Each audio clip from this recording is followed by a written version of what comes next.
کو ماں کر دیتے ہیں. ٹھیک ہے, میم زبر ما, میم زبر ما, منہ کو کھول کے ناک کے بغیر آپ نے آواز اس کا ساؤنڈ بنانا ہے. امارا, حمزہ زبر آ, نون زبر نا. اچھا یہ دیکھیں پڑا نون لکھا ہوا ہے. اس کا یہ ہے کہ یہ والا جو لفظ ہے نا, یہ میں آپ کو بتاتا ہوں کہ قرآن پاک میں کسی بھی جگہ پہ آپ کو یہ والا لفظ نظر آ جائے. ٹھیک ہے, یہ الف سے پہلے اگر زبر آ جائے تو وہ الف مدہ کہلاتا ہے, جس کو ایک الف کے برابر لمبا کرتے ہیں. یہ میں آپ کو بتا چکا ہوں. آنا, نون زبر الف نا. ٹھیک ہے, لیکن یہ پڑا نون کا مطلب یہ ہے, قاعدے کے اوپر یہ لکھا ہوا ہے, یہ پڑا نون قرآن پاک میں یہ والا لفظ کسی بھی جگہ پہ آپ کو نظر آ گیا, صرف یہ والا. ٹھیک ہے, اس ٹائپ کا اور کوئی بھی لفظ نہیں. اس کا ہم یہ الف نہیں پڑھیں گے, اس کو صرف ہم پڑھیں گے حمزہ زبر آ, نون زبر نا, آنا. لکھنے میں یہ ایسے ہی آئے گا, لیکن پڑھنے میں یہ ایسے ہوگا. لکھنے میں ایسے ہوگا, پڑھنے میں ایسے ہوگا.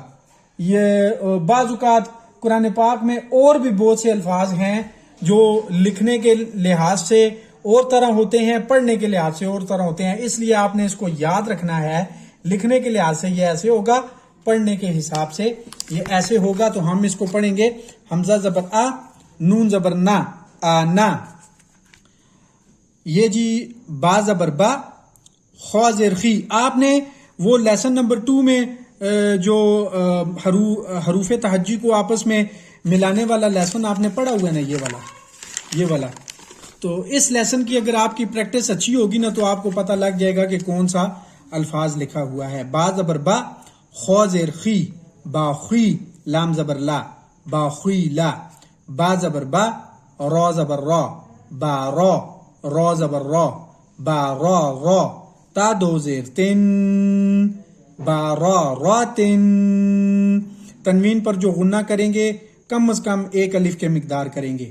جیم زبر جا, عین زبر آ, جا آ, لام زبر لا, جا آ لا. الفاظ کی ادائیگی میں بہت زیادہ احتیاط کرنی ہے. جو الفاظ میں نے آپ کو جیسے لیسن نمبر 1 میں بتایا ہوا ہے ویسے ہی ادا کرنا ہے.